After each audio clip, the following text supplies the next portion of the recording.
Good evening, everyone, and welcome to this evening's preseason webinar. Tonight, we will be talking about the summer of 2021, gymnastics, tennis, equestrian, and golf. My name is Jennifer Tresp, and I will be one of your presenters this evening.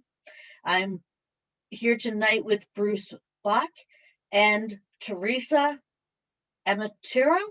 Did I get it right? You got it right. Okay, I'm getting there. I'm getting better. So tonight we're going to ask that you please do keep your phone and your computer muted so everybody can participate and listen to our presentation. We would like that if you have any questions to put them in the question and answer area or the chat button on the bottom of your computer screen, and we will make sure that all questions do get answered. We appreciate you coming on this evening, and we hope that you enjoy the presentation. So on today's agenda, you'll see that we have quite a bit of things to cover. We'll try to make it fast and painless for you.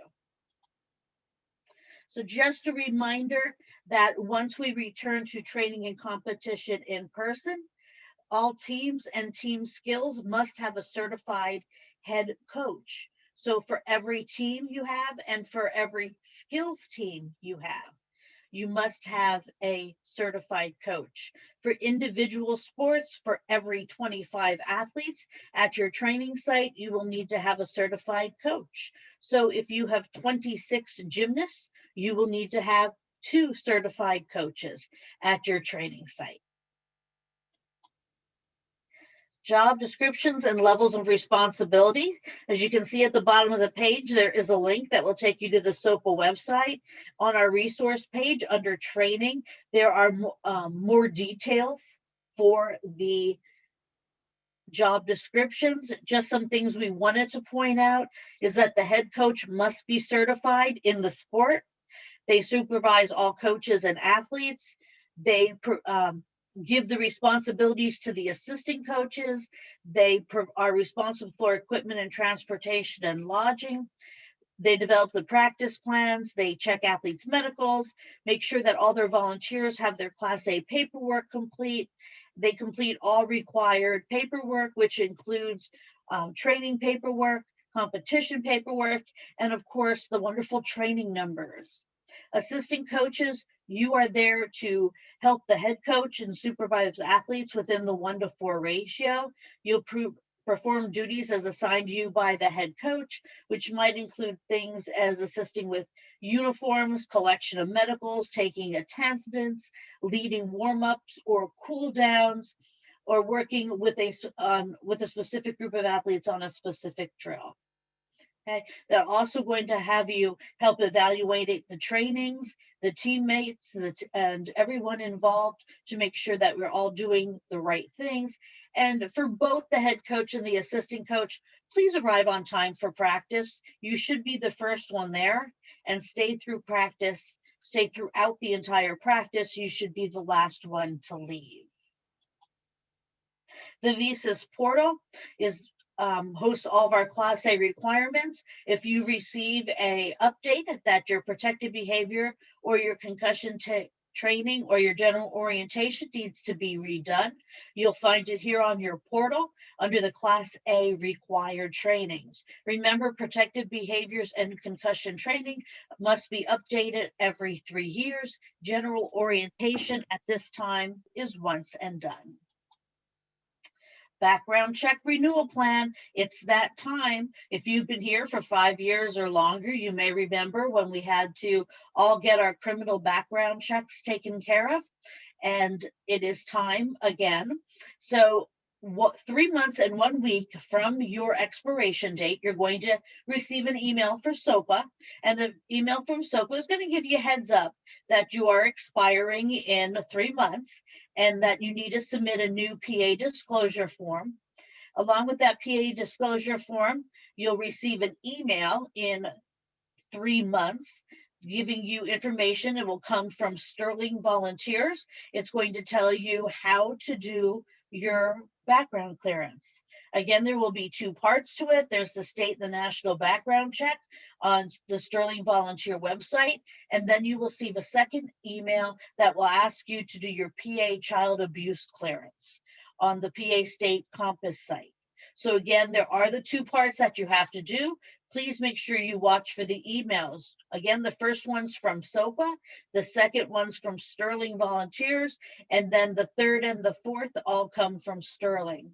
Please note that Beth Boardman on our staff is the one who is helping with background checks this time around. So please, please, please contact Beth Boardman at bboardman@specialolympicspa.org if you have any questions or issues. Back to the Visas portal. If you are looking for to register for experienced coach, if you are looking to tell me what area you if you are looking for what sport you want to get certified in, if you have training hours to record, or you would like to sign up for a training school, again, you're going to go onto your Visas portal, and under training schools, webinars, and more, you can sign up on there for these items. The other thing you can sign up on there is for Fit 5, which we're going to discuss in a couple moments. If you are or have a coach who wants to attend a training school, they must register on this site in order to attend the training. This is new. This is the Visas portal where you can enter your sports training application form. If you remember the STA form, we are no longer using it for new trainings for first-time coaches. We are using the website to do your hours. So you would go on the Visas portal, select the sports training application coaches hours. There will be a drop-down box. Okay, and again, it's under training school, webinars, and more. Then you will fill in this box you see in red. So you'll report your hours there. If you see the job actually refers to the sport that you are submitting your 10 hours of practicum for. You may submit hour by hour, or you may submit all of your hours at one time. But please note, you must enter them under the date that you did the training with the athletes. Okay, so again, the job is the sport, the location is the county you are in. The date is the day of the training. The start time is if it's 4 o'clock, 7 o'clock, whatever time the practice started, and how long you were at that training. Please note that when you're looking at the job, when you do the drop-down box, the only sports you will see are those that you have taken a training in. Okay. So once you've taken a sport training, it'll appear in that box. No other sports will appear. You'll then hit the save button for your to enter your first training. Then you're going to see a listing of those trainings, that all the hours you put in. Once you are good, I will receive an email, and then I'll go in and check your hours and update your sport. But again, the 10 hours must come through the new Visas portal for the sports training application coaches hours. Continuing education, if you're looking for your continuing education options, remember that continuing education must be taken once every 3 years. Simply go to the volunteer resources, go to the volunteer center, and to the continuing education course options. You can click on this button. You will find a listing there of the continuing eds that you can take. If you receive an email telling you that your certifications are expiring in 30 to 60 days, they will tell you what sport it is, and they will also give you a link directly to this list. Okay. So again, it's once every 3 years. We have a webinar series called Lunch and Learns. It takes place every other month. These sometimes can be used for continuing eds. If you do look at this list right here at the bottom, the January 13th under the upcoming webinars, January 13th was fitness home exercises with little to no sports equipment. You'll see that there's a red asterisk. The asterisk means that you can get continuing ed. So you can get continuing ed by being on the live broadcast, which is at noon. Or you can go back and listen to the recording and take a quiz. Once you take the quiz and you pass it, I check the listing and I know who took it and passed, and I will automatically update it in your record. So you can use our Lunch and Learns as a source of continuing ed. Our next Lunch and Learn is on March 12th. It is all about the uniform, the logo, and the requirements. And then on May 12th, there's that red asterisk again. It's how to, goal setting, and personal best.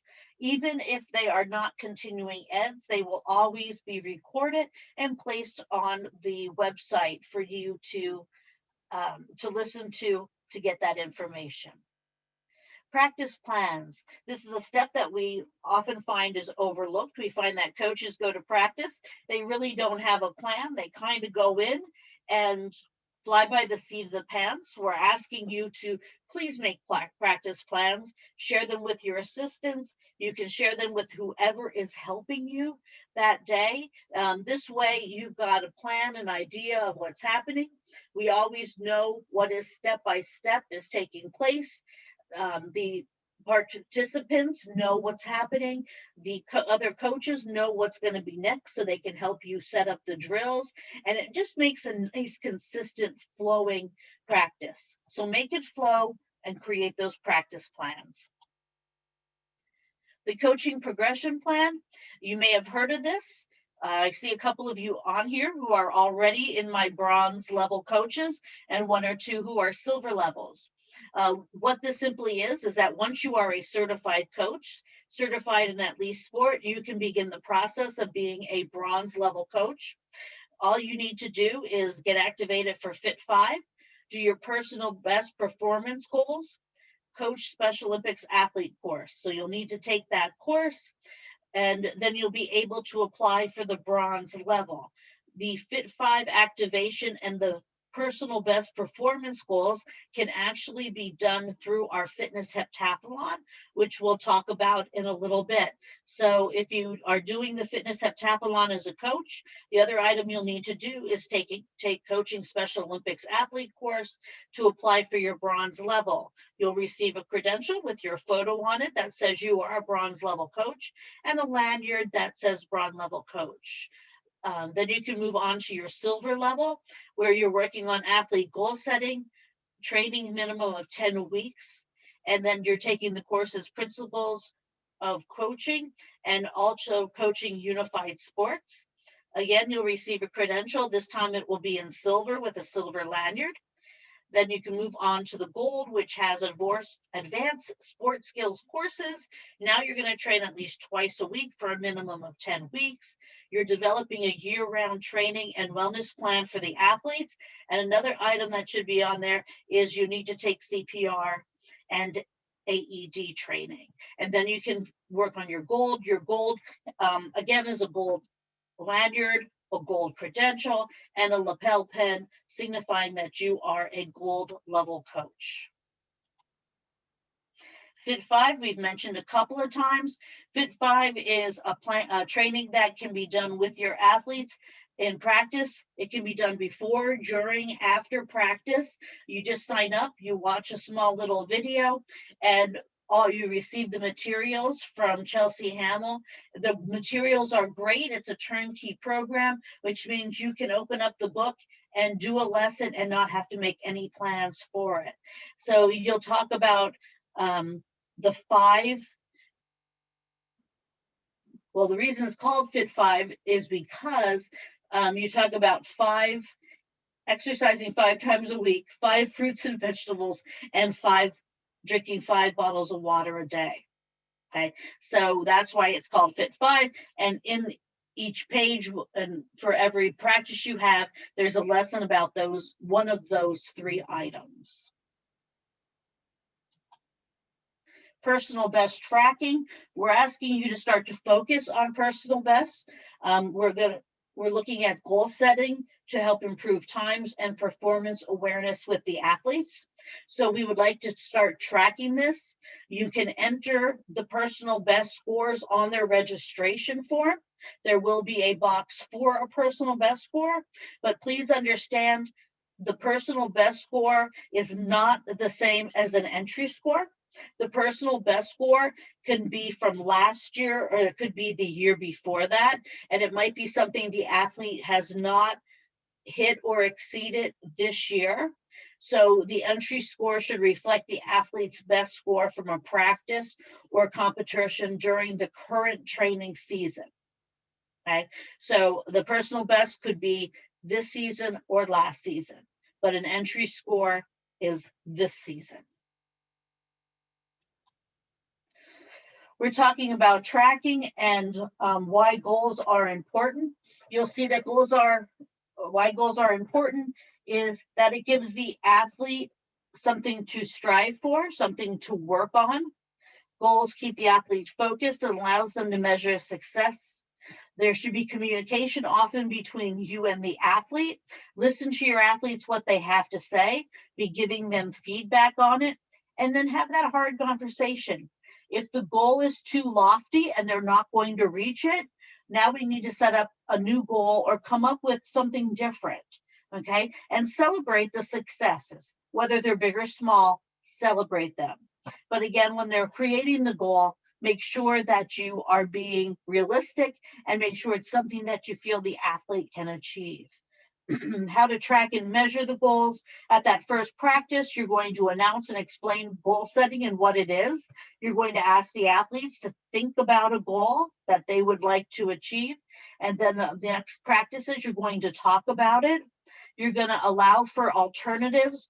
You know, maybe their goal isn't to swim as fast as Michael Phelps. Maybe their goal is to lose 5 pounds this season. Okay, so choose the goals, make the nice little cards so that they have a card that tells them what their goal is. You have a card telling you what their goal is. As you can see, the one on the board is for David for a Bucks Invitational that took place on a Sunday, September 22nd.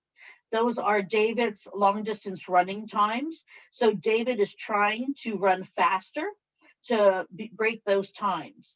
Okay, so he's got his card, you've got a card, and then celebrate when you're able to go to that 5,000 meter run, cross it off and write the new fastest time in. Okay, again, celebrate the small things. USA World Games.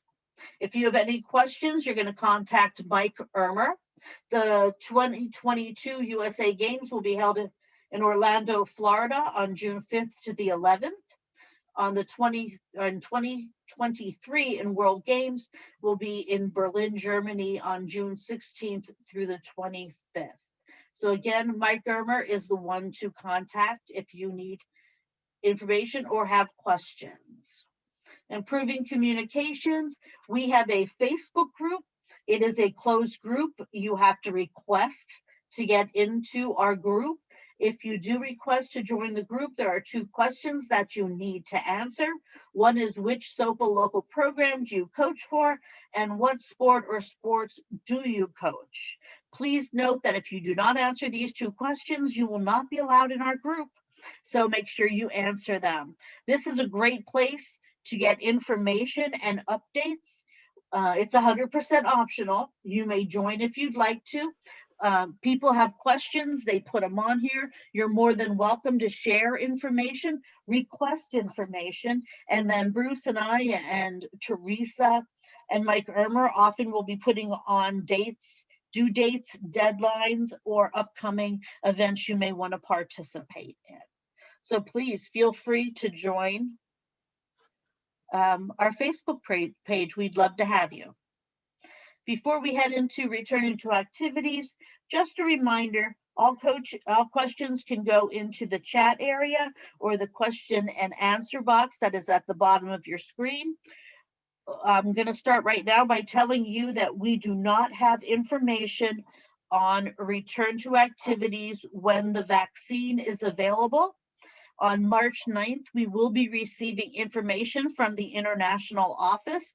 And once they provide us with that information, we will get it out to you.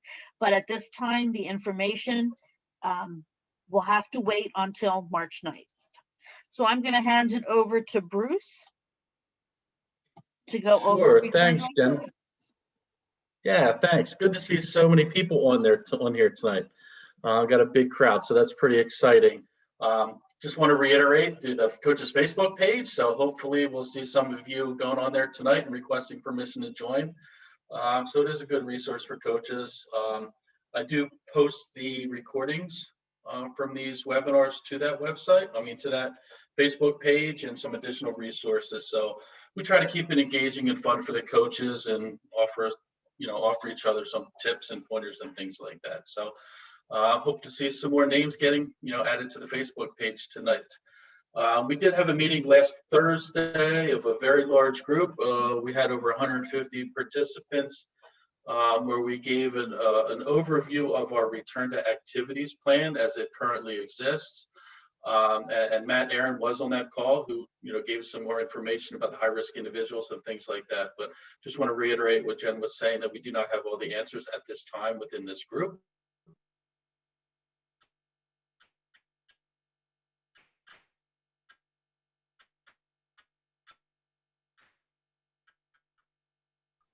But it'll certainly be coming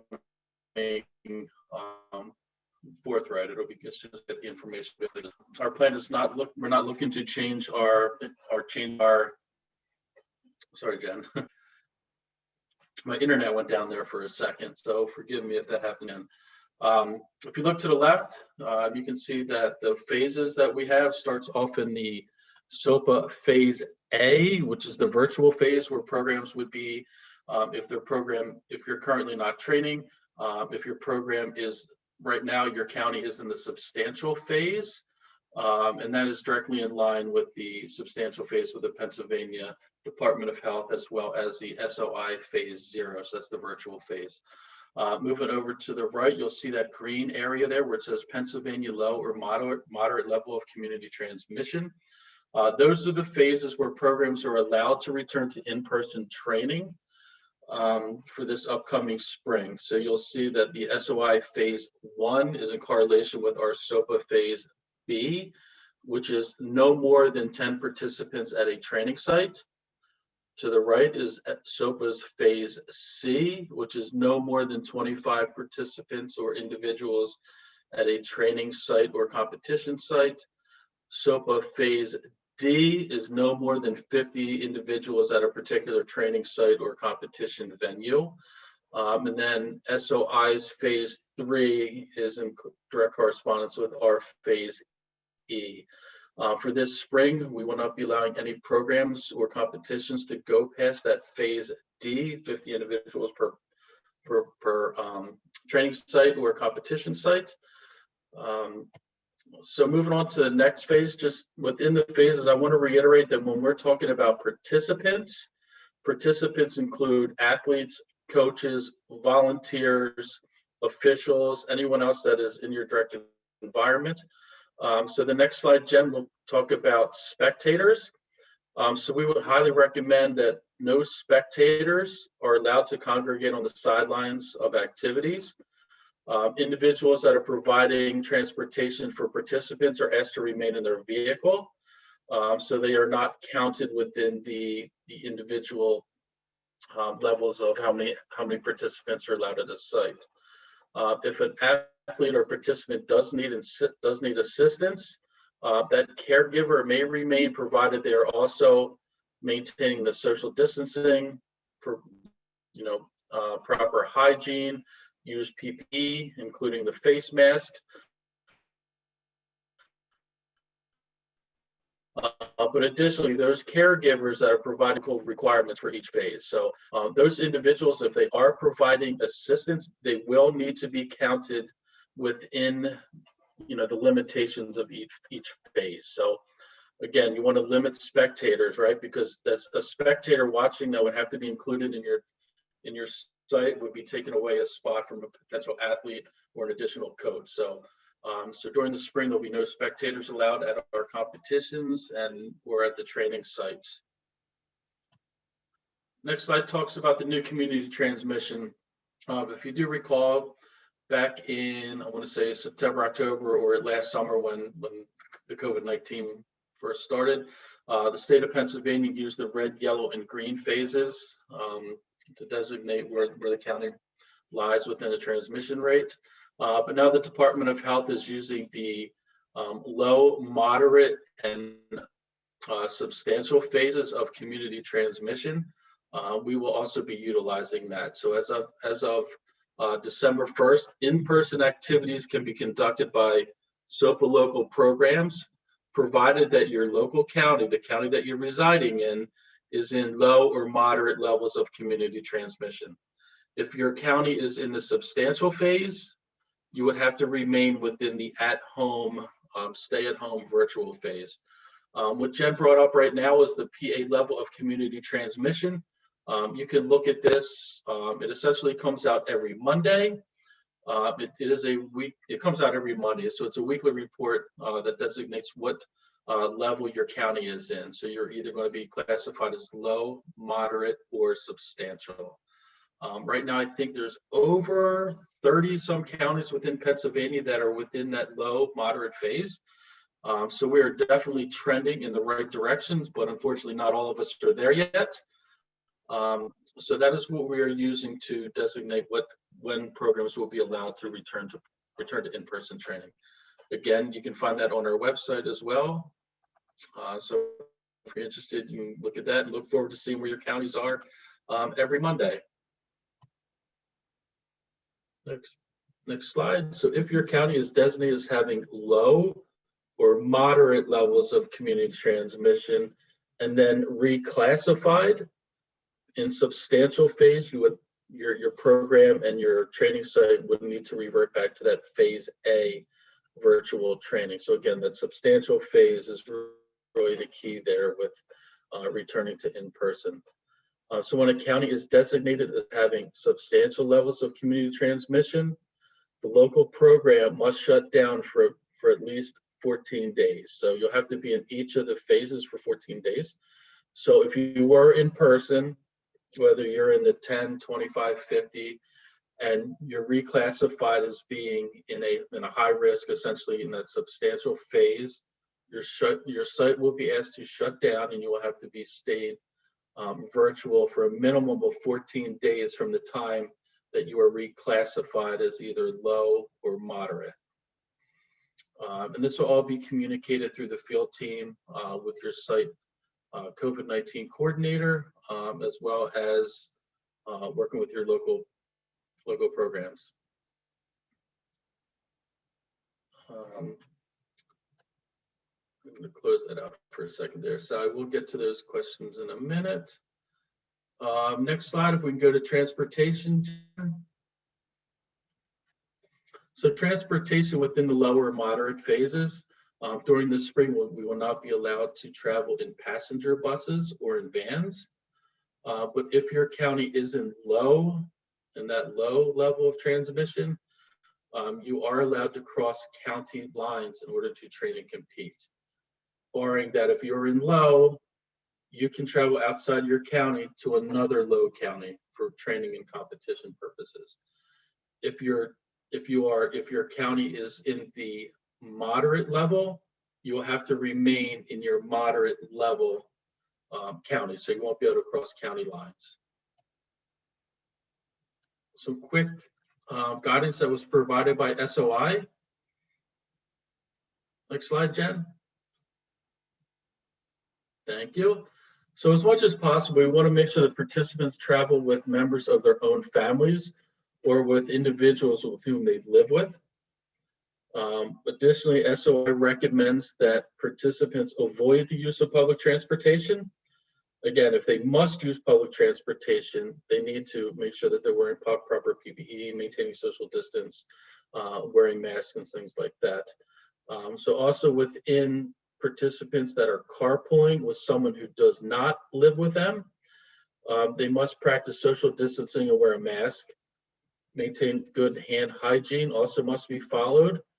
And additionally, within those guidelines and maintaining a safe social distance, if the athletes are in a car, which essentially has a driver and a passenger in the front and 3 seats in the back, we want to make sure that there's an empty seat between the 2 athletes. So again, in a 5-passenger car with 2 rows of seating,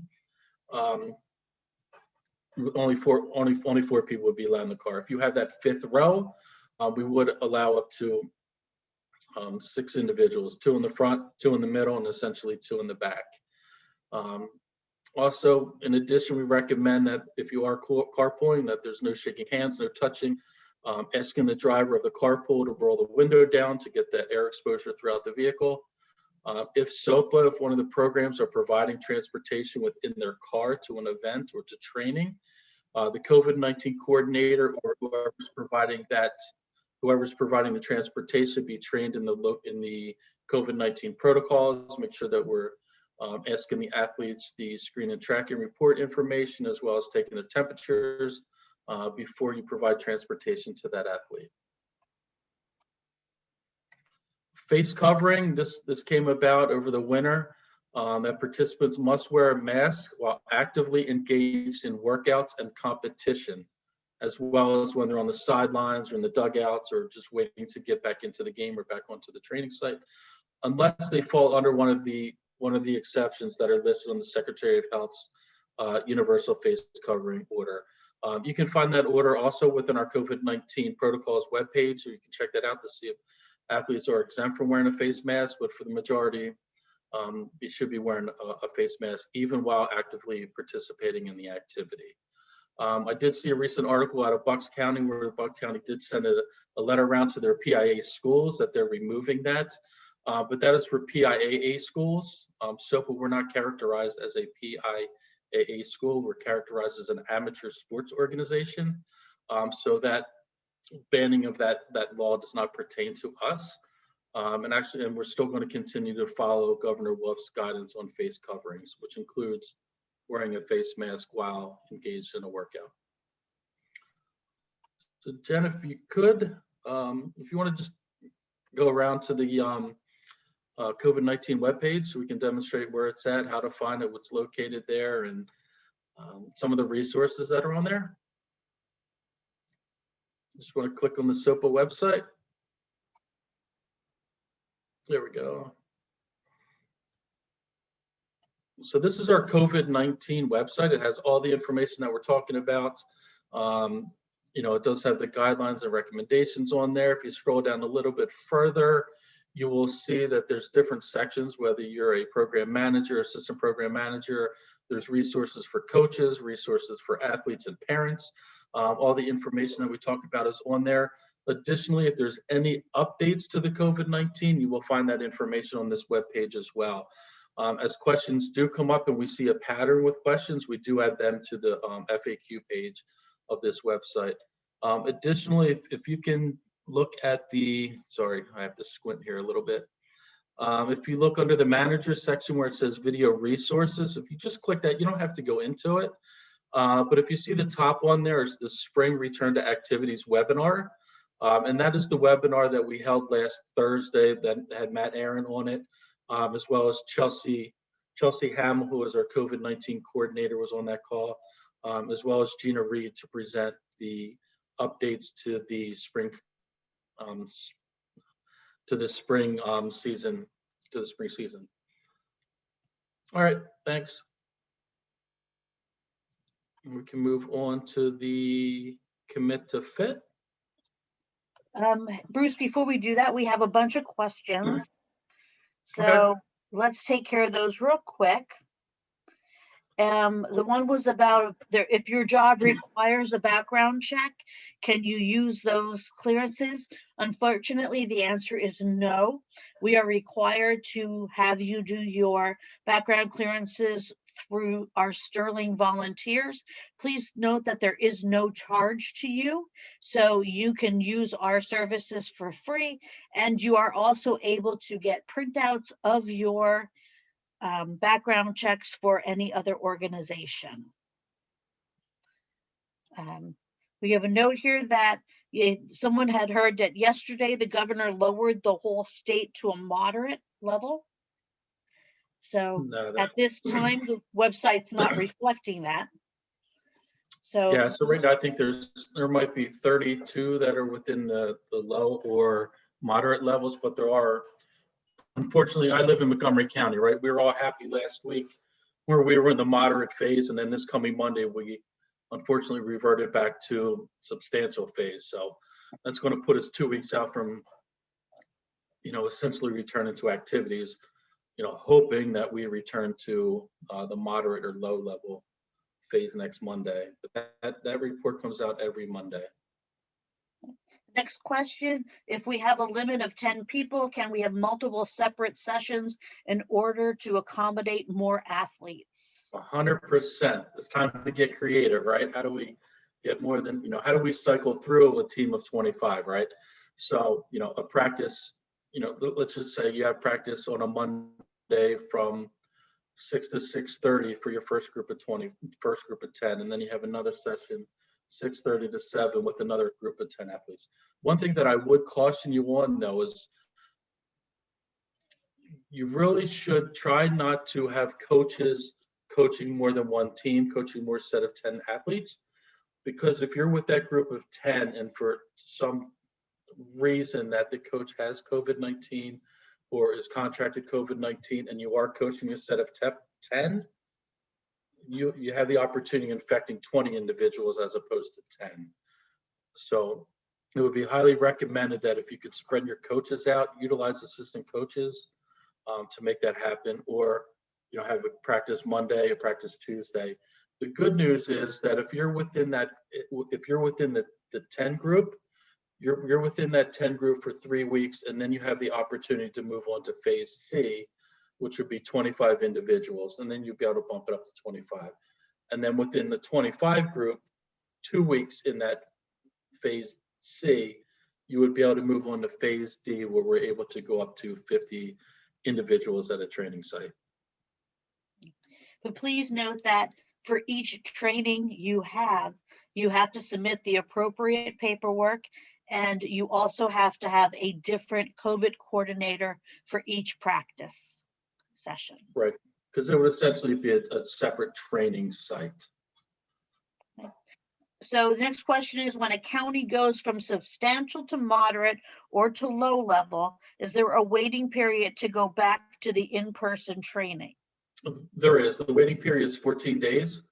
So today is today's Tuesday, but yesterday, Monday, if you were in that low or moderate phase and you're within that low moderate phase for the next 14 days, technically you would be able to start training on March 15th. Right? So yesterday, if you came out and you were low moderate, the 7 days this week, 7 days next week, and you're still in the low or moderate, you would be able to return to training on March 15th, which is that Monday. But again, like Jen said, you would have to complete the site registration and advancement form. I would encourage you, if you are thinking about returning to in-person training, that you do submit your training. Even if you are in substantial, if you're planning on returning to in-person, certainly you may fill out that site advancement and registration form. If you're in substantial now, you're not going to be able to start on March 15th. However, we know that you are now interested in returning to training. It'll help us guide some of our processes that we do on our end, as well as alert us that you're ready to return to training. But again, it's 14 days once you're in that low to moderate phase. Okay, and then the last, sorry, lost the question. Can you explain the number that makes it low, moderate, etc.? I guess if we want to stay on like afterwards, I can bring up that website. Once we get through the sport specific calls, we can look at that. Essentially I don't know the numbers off the top of my head, but I do have a chart that we could bring up, but it would take significant time to go over it right now. But I'm more than happy to do it as soon as we get through it. Okay. And then George. was, Yeah, what was that one? I didn't see that one.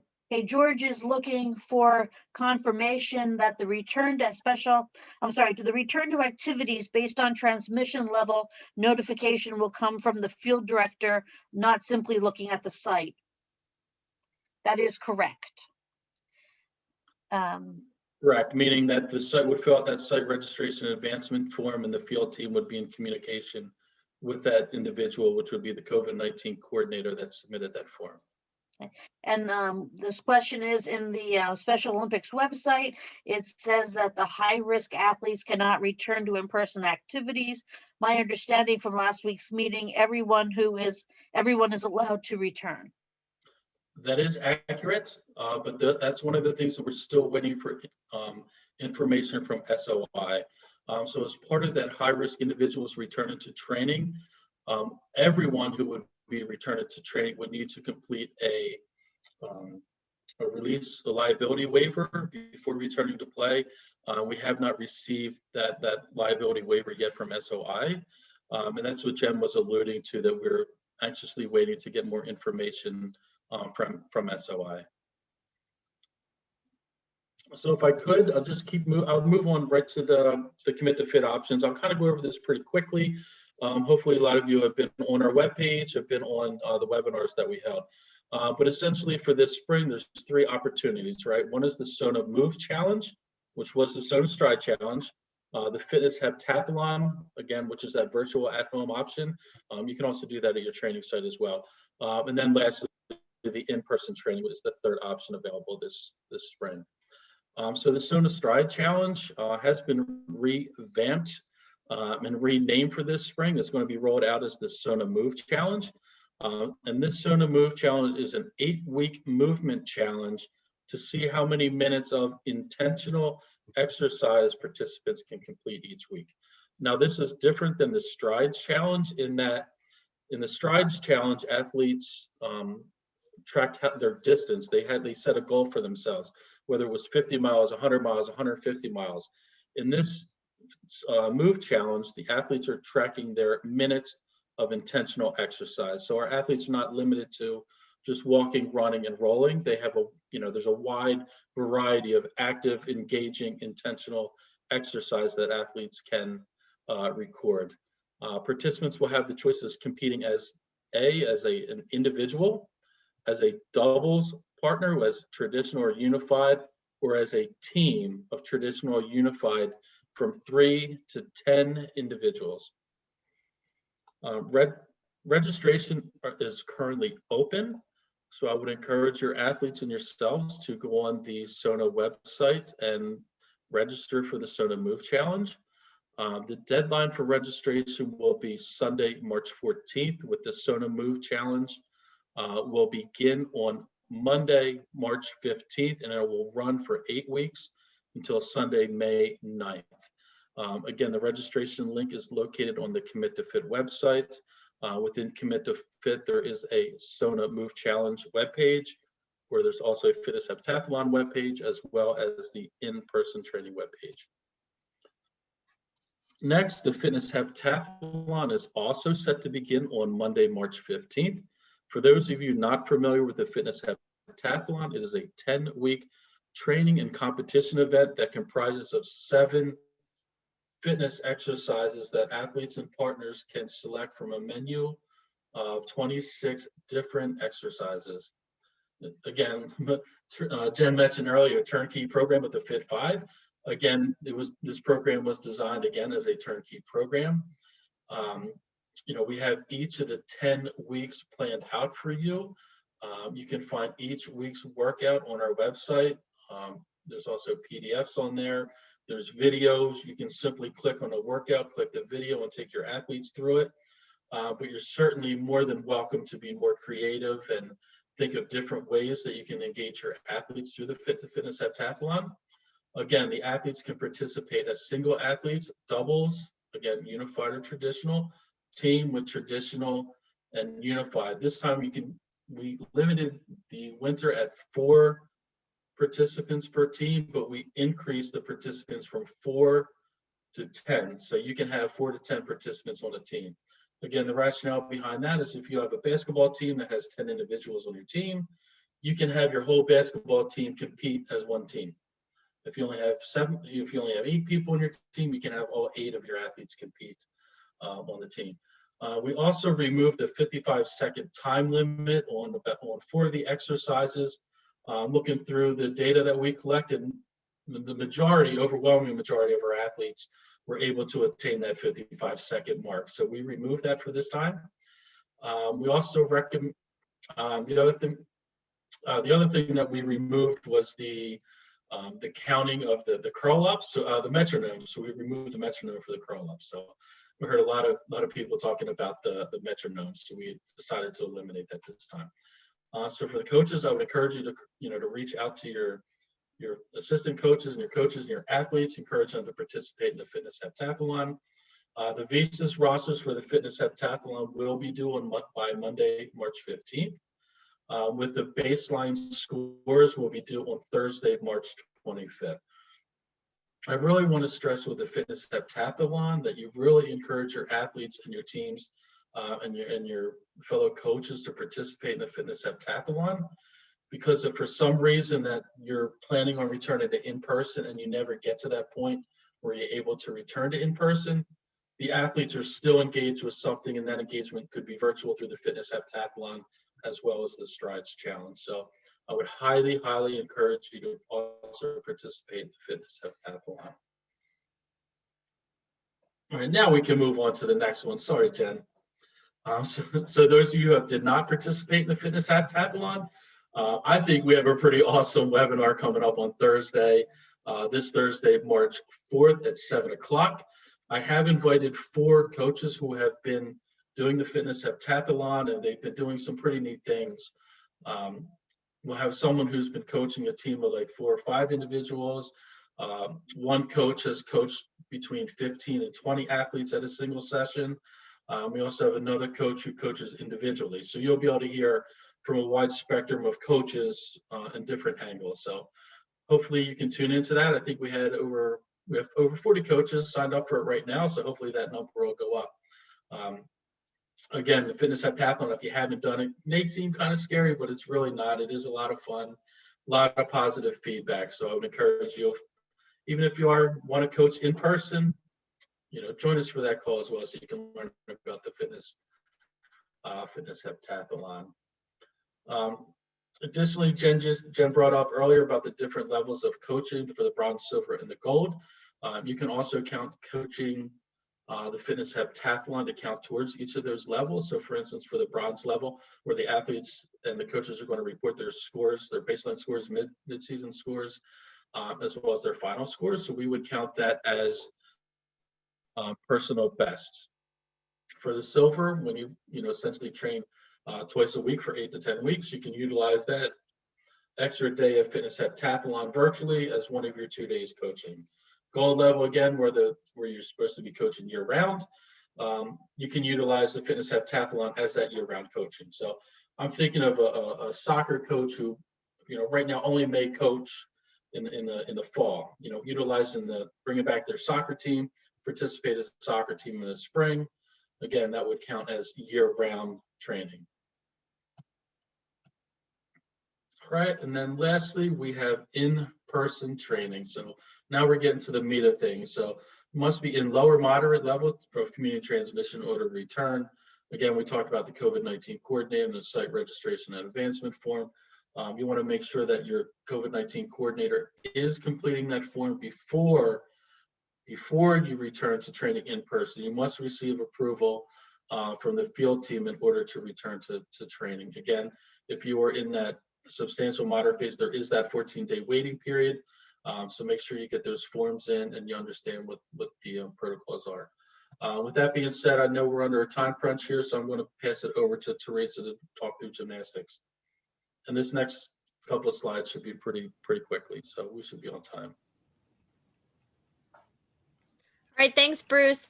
So on our website, we have sport-specific guidances that we put together for return to activities, just so everyone is aware of what we are requiring and what we are recommending for a safe return to activity for the spring.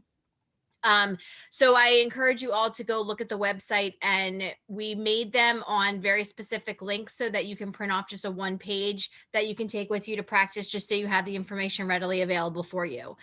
So for gymnastics, artistic in-person gymnastics will not be permitted for the spring of 2021.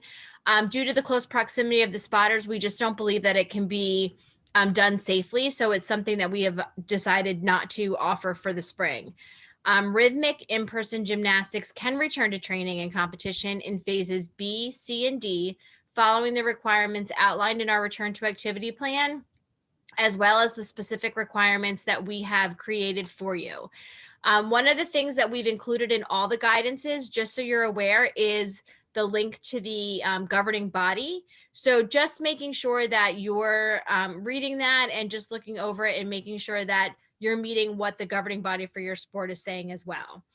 There must be a dedicated practice time and space, and your space for gymnastics should not be shared with other groups. So it should be a dedicated spot that you have for each of your practices. You must ensure that any stored mats, if using a non-gymnastics venue, are cleaned and disinfected appropriately. So if you're in a wide gym where you just roll out the mats for your practice and then put them away, just knowing what the protocol is for that facility and making sure that those things are clean and disinfected the way that they need to be prior to your practice. For 2021, there are no updates for rules. Just for your information, Casey Skoglund is your sport director for gymnastics, and her contact information is here. So should you need to reach her, this is her information. There will be an upcoming virtual training for rhythmic gymnastics. It will be a continuing ed. It's being held Sunday, March 14th at 1 p.m. You can register on the Visas portal that Jen spoke of earlier, and here's the link. Again, this will be shared out to you, so you'll have these links readily available for you.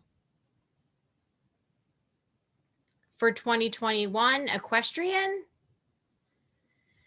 In-person equestrian can return to training and competition in phases B, C, and D, again, following the requirements outlined in the return to activities plan. The requirements for equestrian, you must ensure that your venue is following the protocols outlined in the governing body guidance. Any athlete who requires a sidewalker will be unable to participate in equestrian training and competition at this time. Again, just not being able to really adequately maintain that social distancing, we just felt that that was not going to be a safe return. Megan Hance is your sport director for equestrian. Her contact information is here. There's one new rule. Under no circumstance should sedatives be used on horses for Special Olympics equestrian sport.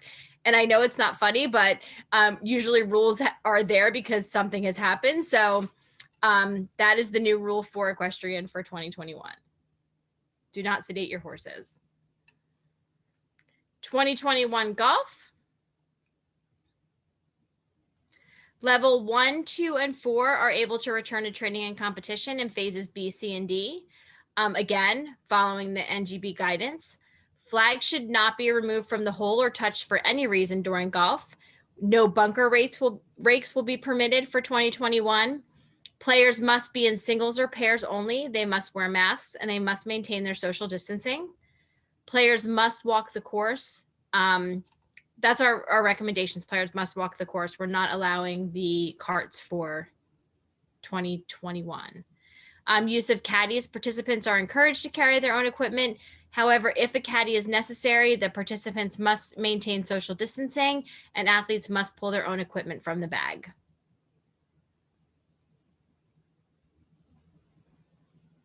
Chuck Jones is your sport director for golf. His contact information is here, and there are no updates for rules for 2021. However, there are upcoming trainings. Golf skills training will be Sunday, April 10th at 9 o'clock in the morning. You can register on the Visas portal. Thanks, Teresa. And I will turn it over to Jen for tennis. All right, for tennis, the 2021 tennis season. In-person double tennis will not be permitted for the spring of 2021. In-person tennis skills and singles tennis can return to training and competition in phase B, C, and D following the requirements listed below. SOPA is recommending marking individual athletes' tennis ball so it is not shared with their opponents. Servers should use their marked tennis ball, excuse me, and opponents should not touch opponents' tennis balls. So at this time, I do not have a sports director. If you are interested in being a sport director, please contact me so we can talk and fill out the form and do all the necessary paperwork. So if you know somebody or if you are interested, please let me know. And special thanks to Sally. Sally helped me through helped us through the COVID requirements, and then she helped me with the changes that we're going to discuss on the next slides. So under match play, they've deleted that that we are playing a 1 tiebreak 6-game set using no ad scoring with a margin of 2 games with 7-point tiebreak played at all 6. Okay, so that is completely deleted. The other 2 are now what is in its place. 2 tiebreak short sets using no ad scoring with a 10-point match tiebreak to decide the match. In a short set, the first player or team who wins 4 games wins the set, provided there is a margin of 2 games over the opponent. If the score reaches 4 games all, a 7-point tiebreak game shall be played. When the score in a match is 1 set all, 1 10-point tiebreak game shall be played to decide the match. This tiebreak game replaces the deciding final set. And also 2 full 6-game tiebreak sets using no ad scoring with a 10-point match tiebreak to decide the match. In a 6-game set, the first player or team to win 6 games wins the set, provided there is a margin of 2 games over the opponent. A 7-point tiebreak shall be played at 6 games all, when the scores in a match is 1 set all. 1 10-point tiebreak game should be played to decide the match. This tiebreak game replaces the deciding final set. Not recommended for athletes with an ITN higher than 6.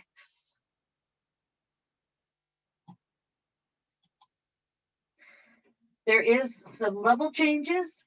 So down here for level 5 match play, this used to be a tennis rating of 5.0 to 8.0. That is now removed. They removed the 6 from the INT. So it's the INT 8 and 7.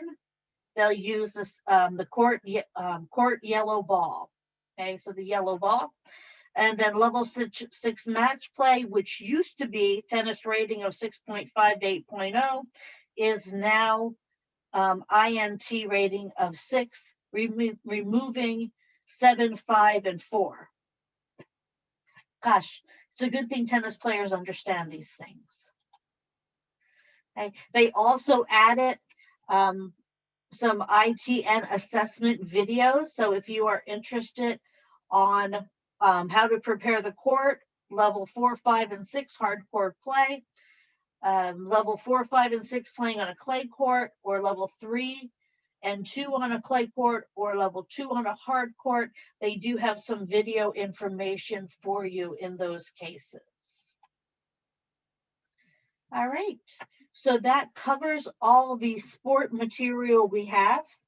I see, Bruce, you've taken care of some of the questions. Are there any other questions before Bruce takes over and talks about the different levels for low, moderate, and high, or substantial? We have a golf question.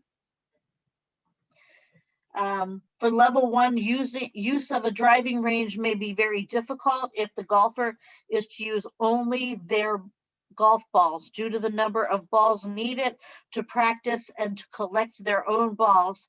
How would you suggest handling this? So if they are on a driving range, obviously they cannot use their own balls.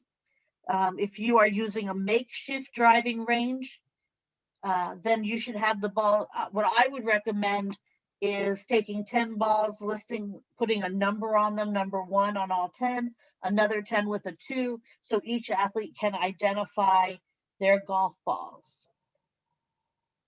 Bruce, Teresa, any other Certainly. thoughts on that? I was going to say you can certainly disinfect them too, just in case, so there's no cross-contamination or anything. I don't believe Chuck was able to make the call. He had a conflict. Okay. So disinfecting, labeling them, or using range balls and not retrieving them. And disinfect those range balls before you use them.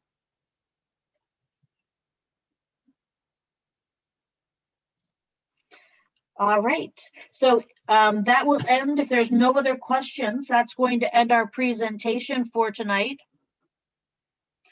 Melody also mentioned that you could use some different colored balls if you have that many different color balls, so the athletes know what color they have. So I'm going to, if there are no other questions, I'm going to turn off the recording, and then I'm going to hand everything over to Bruce. If you are interested, please stay on, and Bruce will go over the slides about the presentation for low, moderate, and substantial levels.